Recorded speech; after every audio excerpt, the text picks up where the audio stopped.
What is up, everybody? Welcome to the MMA Engine and welcome to Propability. We're going to be taking a data-driven look into all of the props for UFC Vegas 58. Looking forward to it. As always, we have 12 fights to work with here. We're supposed to have 11, but Onama is back on the card going against Armfield, so that should be a good fight there. I'm here, as always, with our Uncle Weezy. Weezy, what is up? You looking forward to the card? I am looking forward to this card. There's some bad fights, but there's some really good ones too. It's a really, really tricky fight or tricky card to bet on pretty much everywhere. All these fights are really tricky. It just feels like there's a lot of landmines out there. So when that's the case, Brady, the best thing to do is just to let the data be your guide. And then you can always kind of take comfort in making choices that where the data is backing you up. So I feel like this show is going to be very important this week because on my show, Just the Tip, Brady, I always give out a greasy 4-leg parlay at the end of it. And this week, there were no props out on Tuesday yet. So I was waiting for all these props to come out. Now that they're finally starting to drop, hopefully we can find some lines that we can smash here that are mispriced. Yes, sir. Cannot wait to talk it through with you, Easy, and then also with the chat. Speaking of the chat, let's shout you guys out. We got first one in the chat is Daz. Here a good 50 minutes early. Shout out to Daz getting here early. We got Gogo_Flamingo. We got the Couch Warrior in the chat as well. Victor, Addicted to Combat. We have Brandon. We got Mushroom, as always, looking for some violence. We got Spice in the chat. Brandon hanging out with us. We have Cole, Andy, Jeff, Charles, Justin, Jeremiah, B.A., Matthew, Aiken, Mitchell as well. Thank you all for hanging out. If you guys can please leave a like, subscribe here to the MMA Engine YouTube channel. Let us keep growing the thing, and we're going to keep providing content for you guys week in and week out. And I say we start with the first fight of the night, and we have Ronnie Lawrence going against Sayudyakub Kakhramonov here. The over-under is set at 2.5 rounds. The over 2.5 rounds is minus 185. The under 2.5 rounds is plus 155. The fight goes to decision is minus 150, and the fight doesn't go to decision is plus 120. Weezy, what is sticking out on the very first fight of the night here? So we don't have much data on these guys, right? We've got about 12 out of 20 fights total that have finished inside the distance. That's 60%, and we see here that bantamweight fights are finishing 49.44% of the time since 2013 for 3-round fights. That's 447 fights, 221 of them have finished inside the distance. So right here, we see some green, 10.6% better than the divisional finish rate, 13.5% better than the implied probability of the line at plus 115 for fight doesn't go. But we've only got 4 fights here.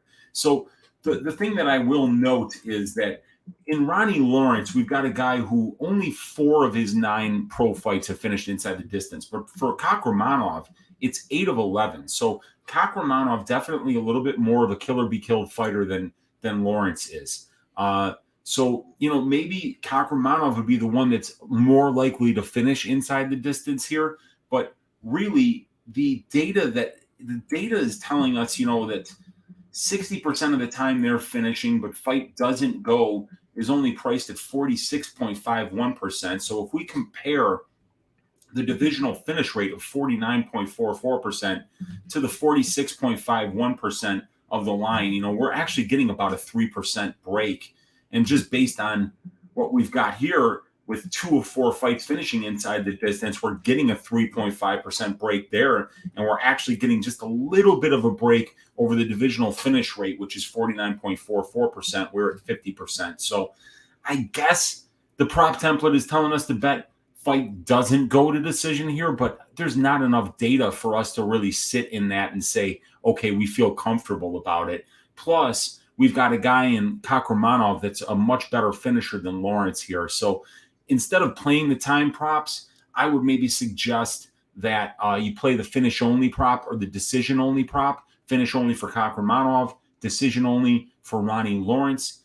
And even looking at the over 1.5s, it's like all the unders seem to be underpriced here. But the overs are overpriced. But I think that's just saying that they think that Ronnie Lawrence is going to win this fight. But Kakhramonov is very, very dangerous.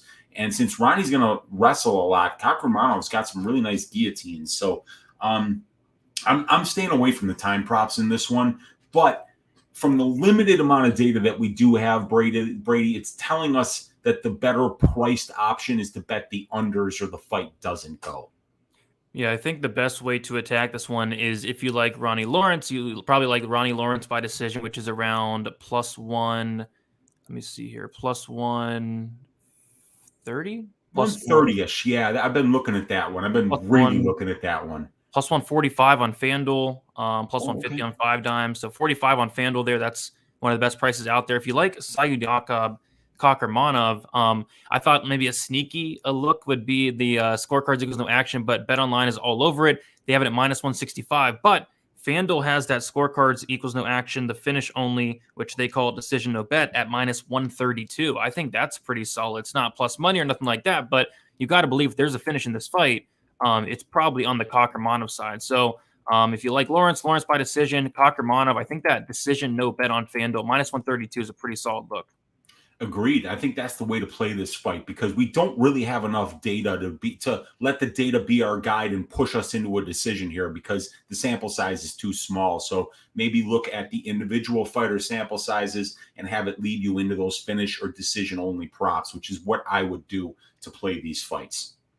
Yep, I like it. I do not hate it at all, especially on that. That Kakhramonov finish only is really sticking out to me. But we'll move on to the next fight, and we have Kennedy Nzechukwu going against Karl Roberson. The over-under set at 1.5 rounds. The over 1.5, -185. The under 1.5 is +155. The fight goes to decision is +125. The fight doesn't go to decision is -155. Weezy, this is one that I will be staying away from. Just have a really bad feeling about this fight. Earlier in the week, I was actually looking at playing the over 1.5 at -170, and then I saw Kennedy get finished on a shot to the elbow, and just a really sketchy fight overall. Roberson's been finished in all 5 of his losses, 4 by submission, so I don't really want anything to do with this one, but I was looking at that over, but it's been hit all week, so it's not even playable anymore. So Weezy, really curious to your thoughts on this one. Yeah, I think, when I first set up the prop template way earlier in the week, I think I had fight doesn't go here sitting at -190, but it doesn't even look like it ever opened there. So I kind of got scared off of this. And then I looked back at -155. It's telling a compelling tale here, Brady, because we can see that both of these guys have 9 wins. They've both finished 6 of them. So, they're finishing their wins as pros at a 2/3 rate. But 7 out of 8 combined losses inside the distance for these two guys. So that's 87.5%. So we see a lot of green here under the overall finish rates and the fight doesn't go. And when we go to the UFC sample size here, we see a lot more green, right? 13 of their 18 combined fights have finished inside the distance. That's 72.2%. Now, the divisional finish rate is 57.3%. So we're getting... These guys are finishing on the aggregate at a 15% better rate than what the 205-pound fights are finishing at. And the implied probability of the line at 60.78%, we're at 72.2%. We're 11% better than that. So we've got nice little numbers here. And then you look here. Usually when you've got that big of an edge, you're going to be overpaying for the fight doesn't go. When you compare the divisional finish rate to the implied probability of the line, usually you're going to see it at more than a 3.5% deficit, usually somewhere around 8 to 10 to 12. So -155 is a good price for a fight doesn't go to decision when just at the UFC level, we have a sample size of 18 combined fights, 10 wins, 8 losses, and 13 of those 18 fights have finished inside the distance. I feel like -155 is absolutely a playable line for violence in this fight. And here's another reason to like it, Brady. These guys really don't attempt takedowns, so they're going to be standing and banging. And these guys at 205 have both got a lot of power in their punches. If we just go to the matchup template here, we can see that Nzechukwu is landing knockdowns on about 0.5% of the significant strikes that he lands. And for Roberson, it's about 1%.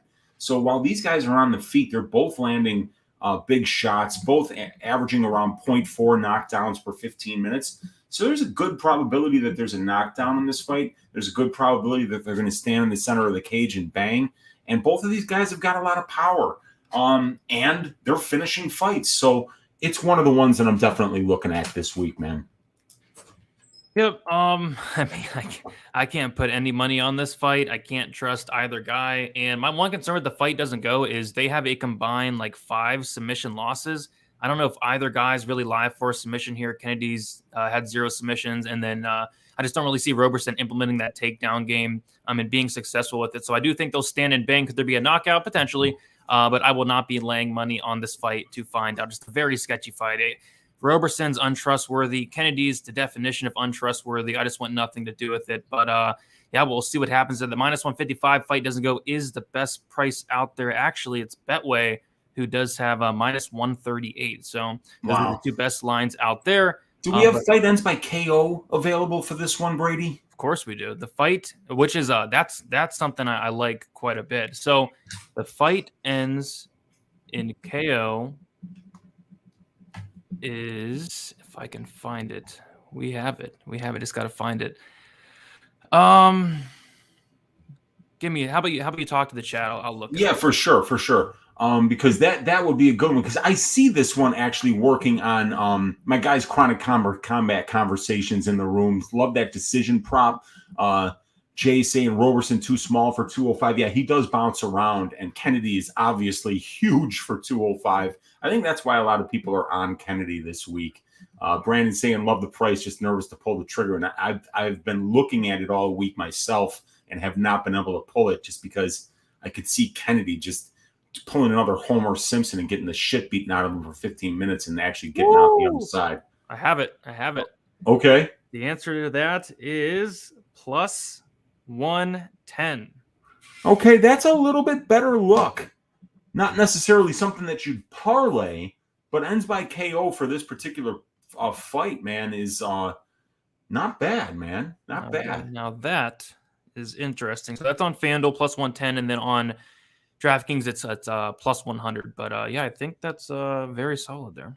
Yeah, that's one way to look at it. But dude, I'm kind of with you in the fact that I don't really want money on this fight. Yeah, that's the only thing. And there's a couple of fights on this card. I'm like, okay, I can't lay money on Nina Nunes. Oh. So I mean, we'll see what happens. But I think the fight ends in KO is very interesting at plus 110. Agreed for sure. Alrighty, so we'll move on to the next fight, guys. And this is a late notice fight, so we didn't really have time to get the prop template prepared for this one. So we'll kind of just talk about it. We have David Onama going against Garrett Armfield. Weezy, any thoughts on this fight here? I know we don't have the top prop template, but we do see that minus 270 fight doesn't go to decision is the widest fight doesn't go to decision line on the entire card. And we do have some props out. The over-under is set at 1.5 rounds. The over 1.5 minus 138. Under 1.5 is plus 108. Any thoughts about this one, Weezy? So it's a 45 fight, right? Yes. Okay, so and fight doesn't go is sitting at what? Minus 270, minus 270, and the fight goes is at what? Plus 190. 190. So that's a 73% implied probability for fight doesn't go. And if we just compare that to the divisional finish rate at 145, which is only 43%, right?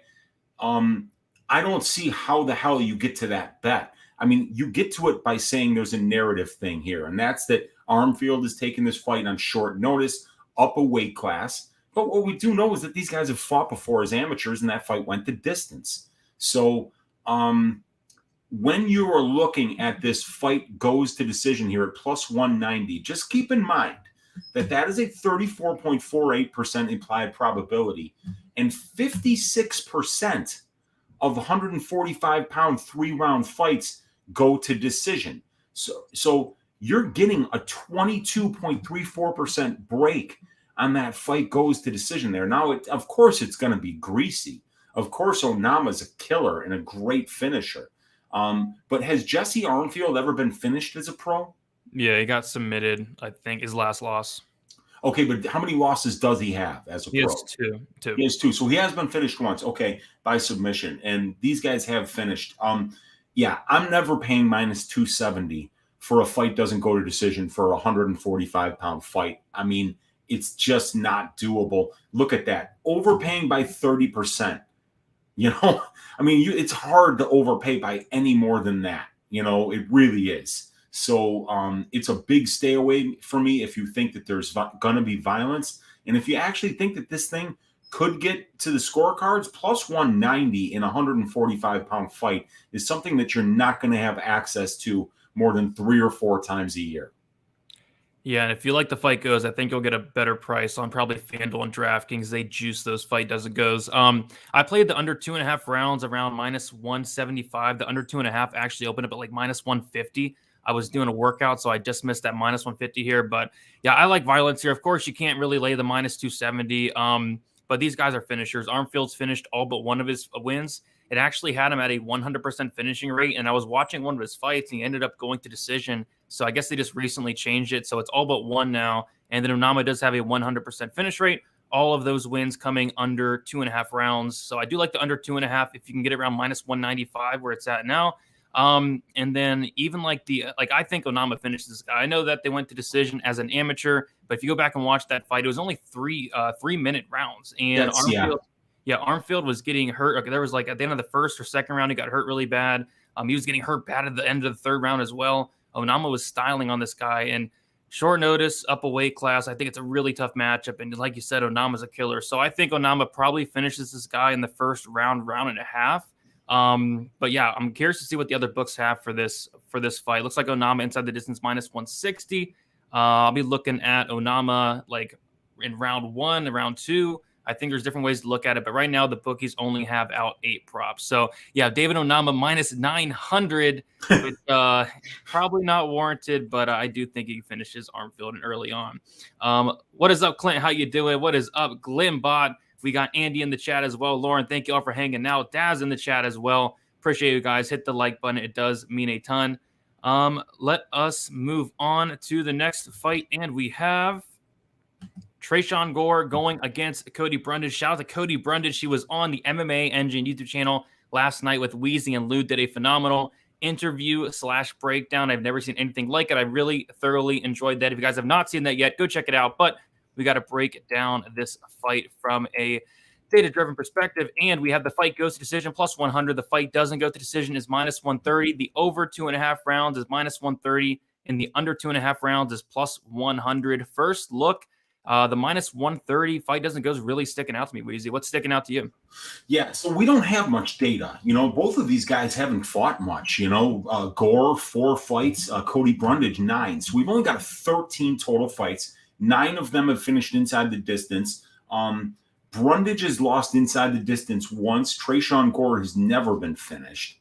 So, the data is not going to help us much here. What we do know, This data is useful. 55.5% of 185-pound 3-round fights finish inside the distance. When we compare that to the implied probability of the fight doesn't go to decision line, we see we're overpaying by about 1% here. And for the fight goes to decision at plus 100, we're overpaying by about 5.46%.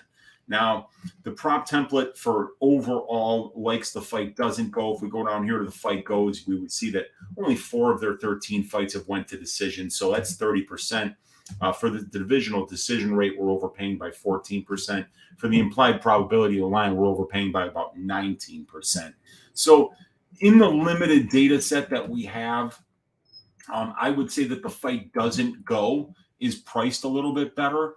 And from talking to Cody on the MMA Engine last night, from what I'm hearing from him, he's talking about pace being a weapon, and that's going to be the kind of fight where I feel like somebody is going to get finished, because this is going to be, he's saying that nobody's really pushed a pace on Tresean Gore yet. Now, Brian Battle pushed a very striking heavy pace of volume. He really put the volume on Tresean.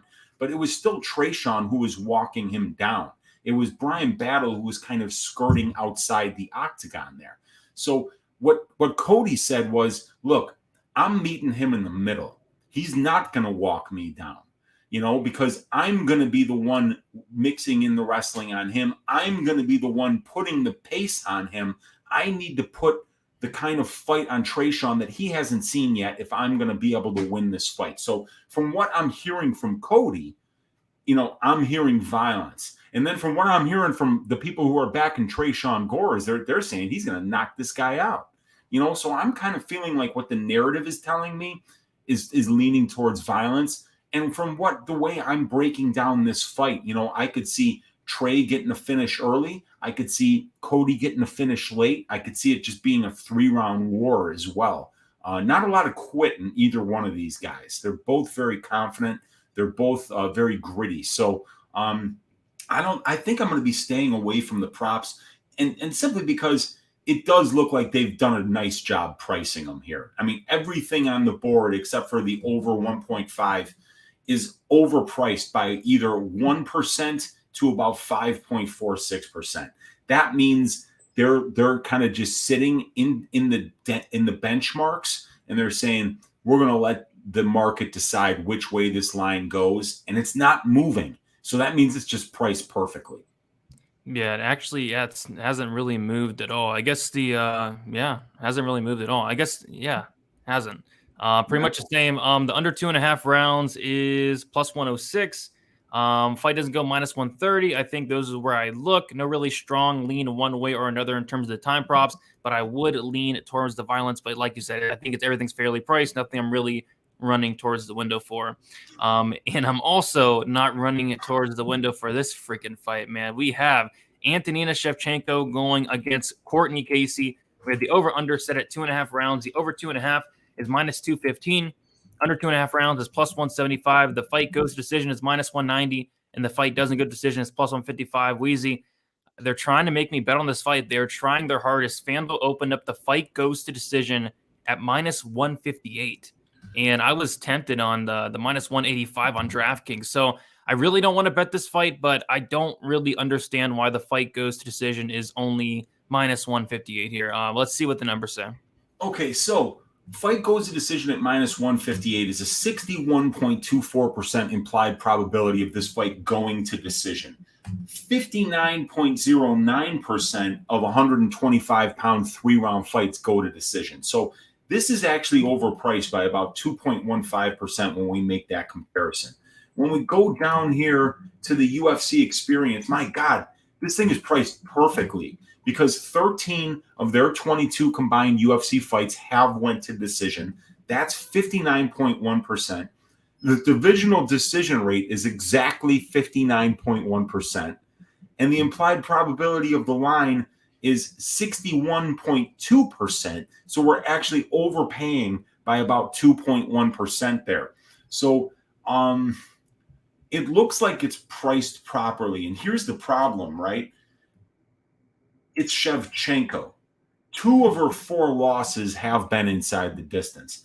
We don't really have to worry about Courtney Cast Iron Casey being finished, because she is cast iron. She has only been finished in 1 of her 8 UFC losses. So I don't really see Shevchenko finishing Courtney here. Courtney could get a finish. Courtney's finished 3 of her 6 UFC wins, and Antonina's been finished in 2 of her 4 losses. So it's kind of almost like if Courtney wins, the numbers tell you she might have a 50% chance of winning this one inside the distance. So I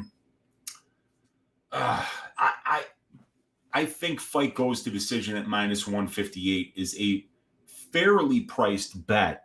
And when I look at the fight with my eyes, I say I kind of feel like it could easily be minus 180, minus 190, minus 200.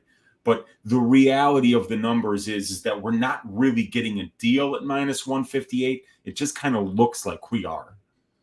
Yeah, and that's terrifying because, I mean, we've seen it time and time again, these women's fights that should go the distance and then, armbar from guard. Somebody quits. So, I mean, it's just not worth to put any money on this fight. So, I'm fine with passing. Fight goes minus 158 would be the look, if anything. But after talking it through, there's just no point to really lose any years off your life betting on that. But I think the fight does go more often than not. Let us move on to the next fight. We have Ricky Turcios going against Aiemann Zahabi. And we have the over-under set at 2.5 rounds, minus 165 to the over, under 2.5 rounds, plus 135. The fight goes decision, minus 150. The fight doesn't go decision, it's plus 120. And this feels exactly like the Ronnie Lawrence Kakrmanov fight. If you like Ricky Turcios, you probably like him by decision. I think he has a 36% finish rate. If you like Aiemann Zahabi, you probably like him inside the distance. I think he has nearly a 90% finish rate there. Mm-hmm. And then, if you like Ricky, you probably like the decision or the fight goes. And if you like Aiemann, you probably like the fight doesn't go or just him inside the distance. Or the scorecards equals no action. So pretty interesting fight here, Weezy. Kind of a clash of finishing rates in this one. Yeah, and I hate the time props in this fight, and there's a couple of reasons why. Number one, we've got a guy in Zahabi who, as a pro, 8 of his 10 fights have finished inside the distance, right? And then you've got a guy in Turcios where it's only 5 of 13, right? So Zahabi a lot more killer be killed than Turcios. So then we have to ask ourselves, if we bet the time props here, which Aiemann Zahabi shows up? Is it the one who looks like they gave him Thorazine 10 minutes before the fight and he goes out there and he's drooling and he doesn't do shit or throw any strikes for the entire fight? That Vince Morales fight, dude, I watched that fight, Brady. I watched Aiemann Zahabi versus Vince Morales. I mean, they should give me a medal for that. There should be, where's Uncle Weezy's parade? Okay, because I watched that fight to tape this one. And man, Zahabi can look so explosive. And then the next fight, you're like, holy shit, he did nothing for the full 15 minutes. So, where are these lines? Fight goes -130. No, thanks, dude. Everything is priced properly here. I have a bet on this fight. It is the Aiemann Zahabi finish only prop. I like it because Aimann's plus money there. Now, Aiemann has finished 7 of his 8 wins inside the distance, and Turcios has only finished 4 of 11. And he's finished low-level guys. He's not finishing guys, at the UFC level, really. So I think we can just bet that Zahabi finish only prop. And then if the boring Zahabi shows up that doesn't do anything for 3 minutes and coasts to decision, you get your money back. But if that killer shows up, if that dude shows up that really does want to win, you're probably cashing that bet. But if you bet the time props in this fight, not only are you looking at the data, not only are you trying to figure out how the fight plays out, but you really have to figure out which Aiemann Zahabi is showing up. And he's 34 years old, and he's coming off a spectacular win over Draco Rodriguez. So then what does Aiemann do? Takes a fucking year and a half off? Are you kidding me? At 32 years old, that's what you're going to do? You have your best win, and then you just say, yeah, I'm going to take a year off now. Dude, I don't know what the hell is going on with this guy. I don't know if he even wants to be here. He never fights. And then when he does fight, sometimes he doesn't even fight. So, yeah, man, staying away from this one, Brady. But I do have that Zahabi finish only prop, hoping that the explosive Aiemann that we all know and love shows up to this fight and reminds us why he was once considered to be one of the best prospects coming out of Canada, period. Yeah, I like it. And I don't want to really bet anything on this fight, but I think if I was to bet this fight, it would be that scorecards equals no action. Ricky, not much of a finisher, and he leaves a ton of openings defensively. The guy is extremely hittable. Zahabi has a lot of power. Turcios, no takedown defense. Zahabi's a black belt in BJJ. I think that play absolutely makes a ton of sense. I just don't really want to put money on this fight. But yeah, 2 ways I'd be looking at this. I think the only 2 ways it would be that Zahabi scorecards equals no action plus 125 on Bet Online, which is the best price out there. FanDuel's only plus 108, DraftKings plus 120. Or it would be the Ricky Turcios to win by decision, which is plus 140. I think that is much better than laying minus 190, minus 200 on this guy. So those are the 2 ways I would play it. But I do not have a bet on this fight. Let us move on to the next fight. We got a dono first from Daz. He says it's a marathon, not a sprint. Direction before speed. Daz, 100% Daz. Thank you for the dono, and thank you for the great advice here. 100%. It's a marathon, not a sprint. You don't got to get it all back in one night. You don't have to win $1 million in one night. Just over the long term, get some profit there. So appreciate you, Daz, for hanging out, and appreciate the dono. All right. Let us move on to the next fight. We have Jaimie Mullarkey going against Michael Johnson here. We have the over-under is set at 2.5 rounds, the over 2.5 plus 135, the under 2.5 minus 165. The fight goes to decision is plus 160. The fight doesn't go to decision on Bet Online, minus 200, and that is the best price out there on FanDuel. It's minus 250. On DraftKings, it's minus 245. And like a lot of fights on this card, Weezy, we have Michael Johnson. Therefore, I don't want to bet this fight. So what are the numbers saying on this one? Yeah, dude, the numbers are meaningless because we also have to make that other calculation which Michael Johnson shows up here. And there are several Michael Johnsons. But we've got a good sample size here, so let's look at the data, right? We've got 25 fights for Michael Johnson and 5 fights for Mullarkey at the UFC level. And both of these guys are finishing them at fairly similar rates. 48% over a big sample size for Johnson, 60% over a smaller sample size for Mullarkey. So we got 15 of these guys, 30 fights have finished inside the distance, right? The divisional finish rate, 50.72%. So they're finishing at like 0.7% lower than the divisional finish rate. And if we compare that 15 out of 30, that 50% to the implied probability of the line right now, which is minus 200 for a fight doesn't go to decision, we're actually overpaying by about 16.7%. So, and also to be very clear here, you guys, 50% of their wins finish inside the distance and 50% of their losses. So the data is kind of spread nice and even here. And it's telling us it's going to be about 50-50, not just the Johnson Mullarkey data that we got for 30 fights at the UFC level, but the 694 fights that are 3 rounds that we've got at 155 pounds, that also tells us they finish about 50.7% of the time.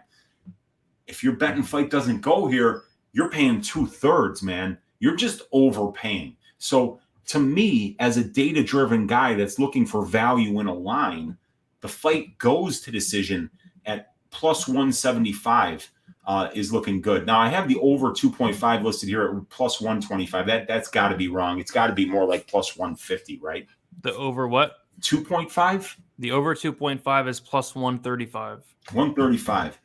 So we're actually over about 6%, and here it's about 4%. So I'd rather take the fight goes. Fight goes at plus 175 is out of whack. And if, we can just go to right down here too, to this data, right? 15 of 30 finishing inside the distance. We compare that to the implied probability of the line. We're getting a 13.6% break, and we're actually going to decision at 0.7% better than what the division is. So I understand people thinking it's a Michael Johnson, Jaimie Mullarkey fight. There's going to be violence. They're going to be swinging hammers, and somebody's going to get knocked out. And I have no problem with somebody handicapping the fight like that. All I'm saying is that you and everybody else is handicapping the fight that way, and that's why this line has run to minus 200. And it's not bettable there, in my opinion. The plus 175 is going to be something I'm going to be taking a look at as a contrarian play to put maybe a half unit on. Yeah, that fight doesn't go as a very popular play this week, and I get it to an extent. I guess the one thing that concerns me, there's a couple things. I mean, first of all, like I said, this is a Michael Johnson fight, therefore I want nothing to do with it. Second of all, I see Brandon in the chat saying the fight ends in KO at minus 125. The only thing that scares me about that is they don't get knocked out a ton, and it combined, there's a 56 fights, only 5 of them come by knockout. Michael Johnson's been submitted 9 times. So that's another thing that scares me. Yeah, I'm not touching this one. I think it should finish, but I don't really want to lay minus 200 to really find out. Any thoughts on that fight ends in KO at minus 125 to kind of get the price down? Yeah, let's look at the let's look here at their career stats here at the UFC level and just see where they're finishing, right? Because Mullarkey finishes mostly by knockout here. 13 of his wins, or 13 of 14 wins inside the distance. And it's same thing with Johnson, 45% by knockout, 10% by sub. Add to that Michael Johnson attempts less than 1 takedown per fight. And he stuffs takedowns at a 79% rate. So even though Jaimie is an active wrestler, he's getting, look at the sub attempts for these guys. 0.34 for Mullarkey, which is decent, but 0.05 over a huge sample size for Johnson. Johnson's not trying to sub anybody, and he doesn't have any subs at the UFC level. Neither does Mullarkey. So I would say fight ends by KO. If you're on the violence side, here is a better way to play this one rather than laying that minus 200, that 66.67% implied probability. You get it closer to a 50% implied probability. Now you're not overpaying for it. Yeah, and even like if you want to just bet the fight ends in KO and then hedge with Mullarkey by submission at plus 600 because Johnson's been sub 9 times, I wouldn't hate that as well. And yeah, I'm with you. I don't see a Johnson sub unless something like crazy happens. Yeah, that would be wild. I mean, if you know, Michael Johnson by sub is when people start putting their baseball bats through their TVs and then they swear off MMA betting for like a month. Michael Johnson by sub is plus 3,000, which Oh, is probably yeah. the widest sub prop on the entire freaking card. The last sub prop at plus 3,000 I remember hitting was Fluffy Hernandez over Vieira. Yep. Also, Clay Guida against Santos. There's been some crazy ones. We were both on the wrong side of both of those fights, Oh, man. It's just like it's post-traumatic bet disorder. Shout out Z. Absolutely. Absolutely. All right. We will keep moving on here. We have another fight that I just don't want to bet. We have Cynthia Calvillo going against Nina Nunes. We have the over-under is set at 2.5 rounds. The over 2.5 is minus 245. Under 2.5 rounds, plus 195. The fight goes to decision, minus 200. The fight doesn't go at plus 160. And this is a fight goes to decision that I am not tempted on, basically because I can't trust either fighter where they're at in their careers. I don't know if either of them want to be here. Cynthia Calvillo looked completely washed in her fight. Nunes took like a 2-year layoff, came back, lost to Dern. Where she at her career?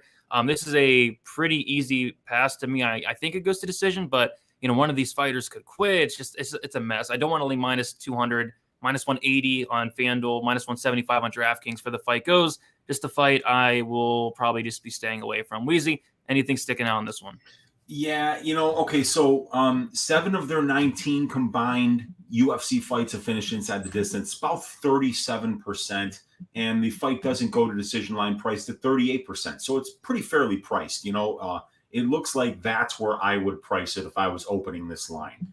And then the same thing down here, we can look at it. 11 of the 19 fights have went to decision. That's 63.2%. About 59% of fights go to decision. So that's 4.1% better. And the implied probability of the line, we're overpaying by about 2.4%. So with these important statistics here, 7 of 19, 36.8, 11 of 19, 63.2. This number here, the bottom right number, you know, when we're overpaying on both of them, God, that just means that it's priced perfectly. And we can go up here to the lines and see that we're getting a 2.45% break for fight doesn't go, which makes sense because nobody really bets violence that much for women's fights unless it's a Nao Yang fight. Fight goes overpaying by about 6.43% at minus 190. We can get it a little bit better than that, but the way I'm looking at this fight is, you know, I would rather be on the violence side, you know, just because I could see a quit job out of either of these ladies. We just saw Cynthia Calvillo quit on the stool against Andrea Lee. And when that happened, people were like, holy shit, the Andrea Lee 2.0. And then she went out there and got waxed by Araujo in the next fight. You know, so she made Andrea Lee look like Valentina Shevchenko in there, you know, and now, you know, you're fighting Nina Nunes, who's fought once in the last 3 years, coming off a pregnancy, fighting at 125 for the first time in her career. You know, this is just red flag after red flag after red flag. And then you price it perfectly according to the data that we have and according to the benchmarks that we have. And yeah, I just can't. I can't. You know, if you said sprinkle something here, I'm sprinkling the plus money fight doesn't go because I could see a quit job here, but I'm not betting this fight, dude. Yeah, there's no way I would bet this fight. I did retire from betting these fights, and thankfully, if I was not retired, I'd probably be betting Nunes, and there probably would be a baseball bat in my TV by the end of the night Saturday. So I'm glad I retired from betting these fights. I have learned my lesson time and time after again, and yeah, I just don't do it anymore, and it feels good. All right, let's move on to the next fight. We have Jared Vanderaa going against Chase Sherman. The over-under is set at, looks like we got 1.5 and 2.5. The over 1.5 minus 170, under 1.5 plus 150. The over 2.5 plus 138. The under 2.5 minus 168. The fight goes to decision plus 145. the fight doesn't go to decision is minus 175. I saw earlier in the week, I think it was like Saturday night, the under 2.5 was sitting at minus 120. And I was like, no, I don't really want to bet on this fight, honestly. I think it could finish, but I could also see it being a back and forth, sloppy heavyweight fight that goes 3 rounds. I think it all really comes down to the game plan of Jared Vanderaa. Is he going to go for takedowns or is he not? I can't trust him to go for takedowns. So therefore, I don't really want to put money on this fight, but I'm curious to see what the numbers say about this one, because this one's kind of a weird one. It is, dude, because just from the numbers that I have here, I would just be saying, all right, we're betting fight doesn't go, and we're just walking away. It's easy, right? Look at this, dude. 24 of 27 combined wins inside the distance. That's 89%. Look at all that green. And then here in the losses, it's 11 of 18, and both of these guys are losing over 50% of their losses inside the distance. 5 of 8 for Vanderaa, 6 of 10 for Sherman. So nobody's calling either of these guys durable. All right. So 35 of their 45 pro fights are finishing inside the distance. That's 78%. And we go here to the UFC level, and we've got 5 wins combined for these guys and 13 losses. So we know we got a trash fight here. We know we got a dumpster fire. And we see a lot of yellow, So right now, it's priced pretty good. 11 of their 18 combined UFC fights have finished inside the distance. That's 61.1%. So the divisional finish rate is 63.67%. So we're overpaying there by about 2.6%. And when we compare that 61.1% to the implied probability of the line, which is sitting at 64.3%, we're overpaying by about 3.2%. So it's all priced pretty fairly there. And then for 7 of 18 of their fights have went to decision. Also, those are priced pretty well. Oh, that was an epic sneeze. I'm sorry you guys missed it. But whenever you see, this is the exact same thing that we just saw in the Nunes fight, Brady. I can't find anything to save my life. Perfectly priced. And then we go up here. Priced within 1% of the divisional finish rate. Priced within 3.67% of the divisional decision rate. Nothing's sticking out, dude. And then we've had these guys, both of these guys have fought Arlovsky, and they've both went to decision with Arlovsky. And they both seem to me like they would be happy in that style of fight where they're just striking. Because Jared Vanderaa has only attempted 1 takedown in his 6 UFC fights. And Chase Sherman, I don't even think has ever attempted a takedown. This will be his 13th fight. So it's going to stay on the feet. Does either one of these guys have enough power to knock the other one out? I don't even know. Yeah, and both guys have pretty good chins. I know they've been knocked out a few times, but a lot of those like grounded pounds. So I don't know. I feel like if Vanderaa gets on top, he ends this fight. Sherman's ground game is the worst I've ever seen. It's just, can you, like you said I think you said on Just the Tip, can you count on the walking concussion to make a smart decision? That's terrifying. Terrifying, dude. I mean, you should not be sleeping if you have money on this guy. You're laying juice on Jared Vanderaa. You're going to watch him go out there with that blank stare on his face with those black fingernails, and then you wind up getting waxed and trashing that ticket. Dude, that's going to be a serious, looking in the mirror moment that night, and I've had too many of those moments, Brady. Like I say, it just feels good to retire from betting trash fights, because then you don't wind up having those, conversations with yourself that wind up making you cry at 3:00 in the morning. Yeah, absolutely. And I would be crying if I laid minus 205 on Vanderaa and he didn't go for takedowns here and he got knocked out or something. That would be infuriating. Yeah. I mean, it's happened a ton before, but we got to learn from our lessons. We can't count on Jared Vanderaa, I don't think. But yeah, I mean, it's a pass.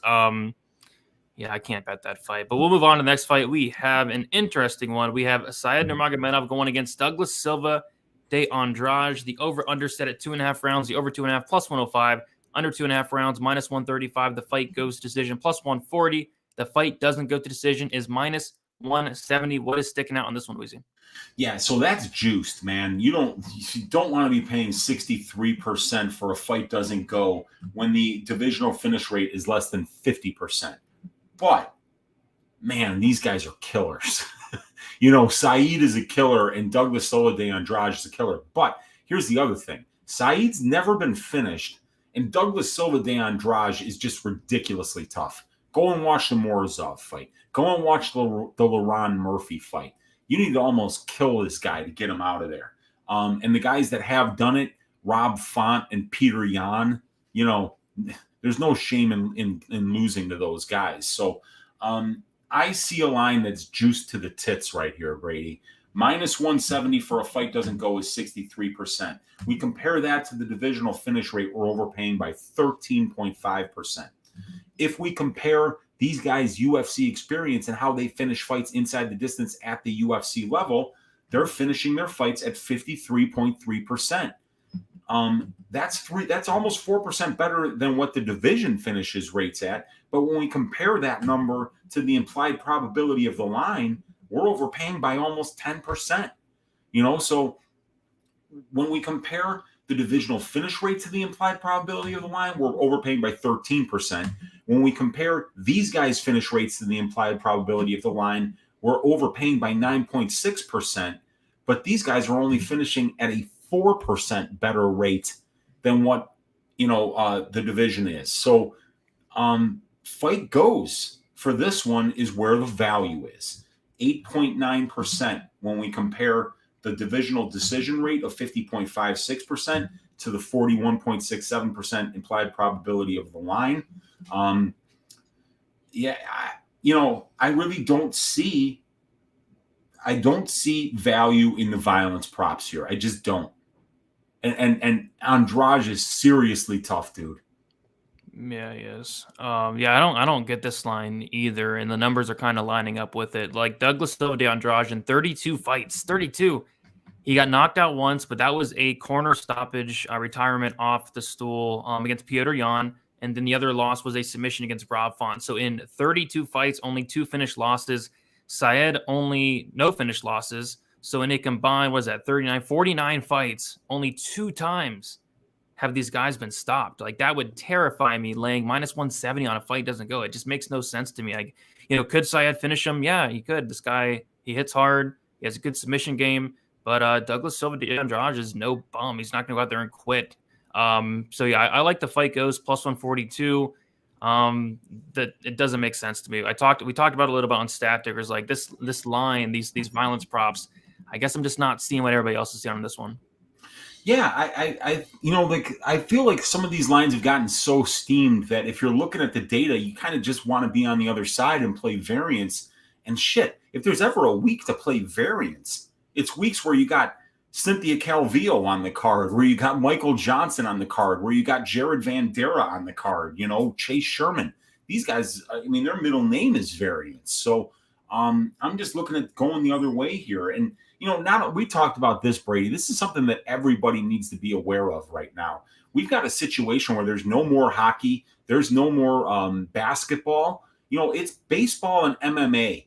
So we've got a lot of people who normally don't bet MMA, who are degenerate gamblers and have to bet on something. And they're in the MMA pool right now. And if you want any evidence of that, just look at how all the favorite lines are getting juiced this week. Everything's just running away. Every favorite is just getting steamed. And that's the new people in the pool who are putting together 5-leg parlays. And, when that happens, when the data is telling us that it's gone too far, we could start sprinkling the other side of it and come out the other side with some good ROI because these lines are getting steamed way too far. For example, Said Nurmagomedov minus 400. Like, I remember having my finger over the trigger on Saeed on Monday at minus 240. I was like, do I really want to lay minus 240 here on Andrade? He's durable. He's tough. He's going to throw with a ton of power. Do I really want to lay minus 140 or minus 240 on Saeed? No, I think I'll pass. I think there's better spot. And minus 400 now. My goodness. This guy's 28-4. Who's out there saying that, he's going to get absolutely steamed? He's 28-4, and 2 of those losses came up at 145. This is not a guy that you lay minus 400 on and sleep well. Because Silva de Andrade, he's looking to take your fucking head off. There's no quitting him at all. So it's going to be a very good fight. I think that this is a very sneaky fight of the night option here because these guys are good. Yeah, this fight's gonna be so much fun. Andrade goes after it. He throws with a ton of power, and then you have the spinning attacks, the flashy strikes of Nurmagomedov. I think it'll be a very fun fight, but if anything, it's that fight goes for me. We'll move on to the next fight with the co-main event. Kyle Borralho going against Armen Petrosyan. We have the over/under set at 1.5, the over 1.5 -170, the under 1.5 at +140. The fight goes to decision at +140. The fight doesn't go to decision at -170. What's interesting about this one, Weezy? Do you remember when Armen Petrosyan fought Gregory Rodriguez and the fight doesn't go to decision line was like -700? Armen had never been to a decision at that point. Ultimately, he does go to decision his last fight against Rodriguez, and now we get kind of a discount, if you will. The fight doesn't go as only -170. I see -155. Both guys went to decision in their last fight. I'm kind of leaning violence on this one. I'm curious to see what the numbers say on this one, Weezy. Yeah, well, Petrosyan, like you just mentioned, he was 7 of 7 being inside the distance, whether he won or lost prior to the Rodriguez fight. So now it's 7 of 8.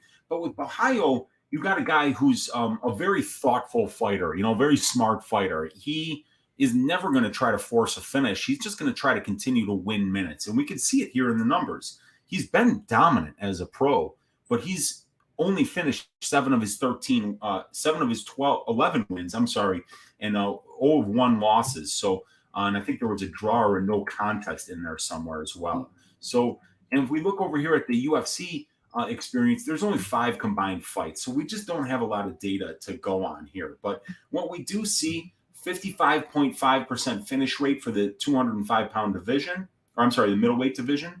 And we're overpaying by about 8.83% for fight doesn't go here, and we're getting about a 4.5% break at 40% implied probability for the fight does go to decision. 3 of these guys, 5 combined fights have went to decision at the UFC level. That's a 15.5% break over the divisional decision rate and a 20% break over the implied probability of the line at 40% at +150. So, but it's not enough data. It's not enough data for us to let the prop template do the work here.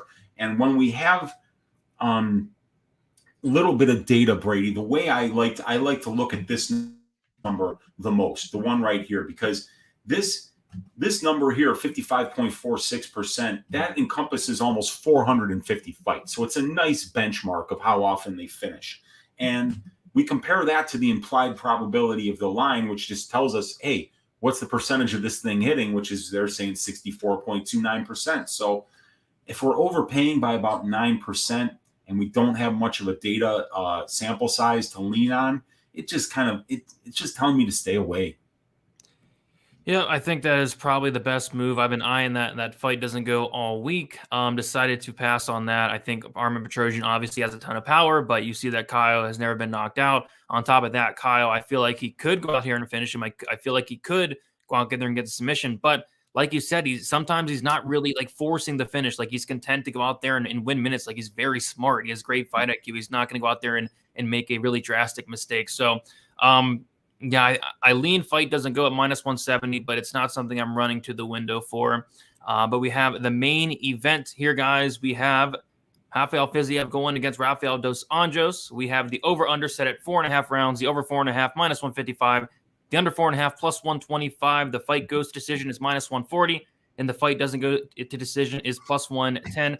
Yeah, my last bet of the week. I have 3 bets this week, keeping it super light. But my last bet, I did put 1 unit on the fight doesn't go to decision at +120. I think in terms of, we'll talk about it, Weezy, the 155-pound fights, the 5-round fights, those numbers really stuck out to me. On top of that, stylistically, I think Fiziev obviously is very live for a knockout. He hits like a truck. And then if RDA gets his fight down to the mat, legit black belt, I feel like a sub could happen as well. So stylistically, I like it. The numbers kind of line up. So I took the shot at +120. Weezy, what are you seeing here on this one? Yeah, so let's just go over to the UFC experience here, because even though we have 6 fights for Fiziev, we've got 31 for Dos Anjos. So we got a really nice sample size here of 37 fights. 14 of them have finished inside the distance. So that's only 38%. So if we compare that to the implied probability of the line of 47.62%, we're overpaying by about 12.9%. we're overpaying by about 9.8%. And when we compare that 37.8% to the divisional finish rate of 50.72%, we're actually overpaying there by about 13%. However, when we compare that 50% finish rate to the implied probability of the line, we're getting a 3% break here. So, that is useful, but it's the 5-round analytics, Brady, right? And we talked about this earlier. So I did the calculation. I can't bring up my Excel right now, but 44 fights, I believe 31 of them have finished inside the distance, but the number that I do remember, 70.45%. And it was 72.2% prior to the Gamrot Sarukian fight going the full 5 rounds. So now 155-pound 5-round fights are finishing inside the distance 70.45% of the time. So when we compare us, the 5-round benchmark over 44 5-round fights at the lightweight class, and we compare that to the line of 47.62%, now we're talking about having an over 22% edge over the books if we compare the long range benchmark of how 5-round fights finish at the lightweight division to the implied probability of the line at 47.62%. And you said you got it at plus 120, right? Yes. But plus 120, it's only 45.45%. And we're looking at 70.45%. So it's actually a 25% break over what the benchmark is long-term for 5-round fights. And what makes it even better is this is a striker versus grappler matchup. And, if this stays on the feet, Fiziev is probably getting a knockout. And if Rafi tries to push the grappling heavy game plan unsuccessfully due to the great takedown defense of Fiziev, he probably gets gassed and knocked out. And if Dos Anjos does have success getting Fiziev down to the ground, getting on top, you're talking about a 2003 world champion at the black belt level in Brazilian Jiu-Jitsu. So, he's going to have the better ground game than Fiziev is. And Fiziev doesn't even go for takedowns, so we know that he would rather keep the fight standing. So I feel stylistically that not only at plus 110 does it make a nice analytics play. I think if you break down the fight and you see it's striker versus grappler, it's Fiziev's first time going 5 rounds. We've seen him slow down in fights where he's been grappled, where his opponent has tried to take him down. I think it leads to a nice fight doesn't go to decision bet here at plus 120 or plus 110. Yep, I don't hate it. I hate a lot of things on this card, but I do not hate a shot on that plus money there. So yeah, we did it. We went through all 12 fights. I guess the last thing we have to do is the probability parlay, any spot sticking out to you. And by the way, we did kind of hit the probability parlay last week, but the Sean O'Malley leg did get pushed. So other than that, that was good. So yeah, what spots are sticking out? What are we looking at for a parlay here? Jeez, man, I don't even know if anything's parlayable here. The only thing I liked that was, so Kennedy Roberson fight doesn't go at minus 155 is priced right. It's priced right. Do we want to bet on that fight? Probably not, but it's priced right. And the fight goes to decision in the Casey Shevchenko fight at minus 158 is also priced right.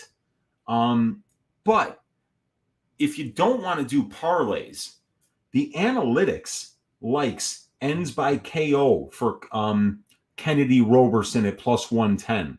The analytics likes Johnson Mullarkey fight goes to decision at plus 175. The analytics like Andrade Nurmagomedov fight goes to decision at plus 140. But if we were to parlay, fight doesn't go to decision for Nzechukwu Roberson and fight goes to decision for Casey Shevchenko, do you know what we would come up with, Brady? We would come up with plus 151. Plus 151, huh? I mean, it's terrifying, but So terrifying. This is a hard week to find. I mean, I haven't even released my greasy 4-leg parlay yet, Brady. And I mean, that's something I normally do on Tuesday night. It's already Thursday night, and I've got 2 legs. I mean, how can I not even? I mean, this is what I do for a living, and I can't even come up with 4 bets that I like on this card. But I think if we were to parlay those, I don't even know if I'd make that bet myself. How about you? I can't. No, because I can't bet in either of those fights, man. But what do you people in the chat think? What do you guys like? Let's see, because maybe they could find like an over 1.5 for. You know what? What's over 1.5 for Andrade Nurmagomedov? Over 1.5 for Andrade Nurmagomedov is around like minus 160. Minus 160. Okay, and what's the over 1.5 in Johnson Mullarkey? Over 1.5 Johnson Mullarkey is around minus 150. So that would be a little bit better than plus 150, wouldn't it? That comes out to plus 171 for both those unders. For both those overs, right? Oh, overs, yeah. That's that I like better because we don't have to have the fight going the full 15. We can just get these fights that are over juiced in terms of they're juiced to the tits for fight ends, right? But we're saying, but that makes the fight goes underpriced. But maybe if we just tone it back, now we only need 7.5 minutes. That's a little bit better parlay. So let's make. Do you think maybe the chat likes that? Do you like that better? I like it better, although it is a Michael Johnson fight, but I do like it better. Yeah, man, for sure, dude. And then and like I say, there's other plus money bets that I like that you can just make. Yeah. And if you want to bet the Roberson Kennedy fight doesn't go straight, or the KC Shevchenko fight goes straight, yeah, do that. But let's do these over 1.5s in fights where the fight doesn't go as juice to the tits. Get a plus 175, and I will track that bet for 1 unit. Sounds good. I like it. Man, what an interesting card this week. Glad we got to break it all down, go over some spots with you, Weezy, in the chat as well. Thank you all for hanging out. We had a good amount of people in here on a Thursday with us. Weezy, I will kick it to you. Are you going live for anything tonight? And then where can they find you? Yeah, so you can find me right here on the MMA Engine YouTube channel. Make sure you check out that Cody Brundage interview that Lou Betya and I did yesterday if you haven't yet. You can also find me on my YouTube channel, Uncle Weezy, every Tuesday night for Just the Tip. I probably am going live tonight for Ask Weezy, maybe around 10:30, but I've got some stuff to do around the house. I'll let you guys know on Twitter for sure. Whether I get that all done or not, but I'm trying to go live maybe around 10:30 Central Time tonight, where I'll give you the greasy 4-leg parlay for the week, and I'll answer any of your questions that you have about time props, about stats, about anything for this UFC Vegas 58 card. And you can also find me on Pub Sports Radio every Sunday for Stat Diggers with Brady, every Wednesday for the DFS show with Brady, Monk, and Gordo, and every Saturday for the Watch Along with Boston Nick and the boys. Sounds good. Yeah, guys, follow me on Twitter, DFS_numbers, Instagram, DFS by the numbers. I'll be back here on the MMA Engine YouTube channel for the Final Thoughts live stream tomorrow, 7:00 p.m. Eastern Time. Then we'll be back on Saturday for Best Bet 1 hour prior to the prelim. Leave your like on the way out. Subscribe, all the good stuff. We'll talk to you guys very soon. Best of luck for UFC Vegas 58.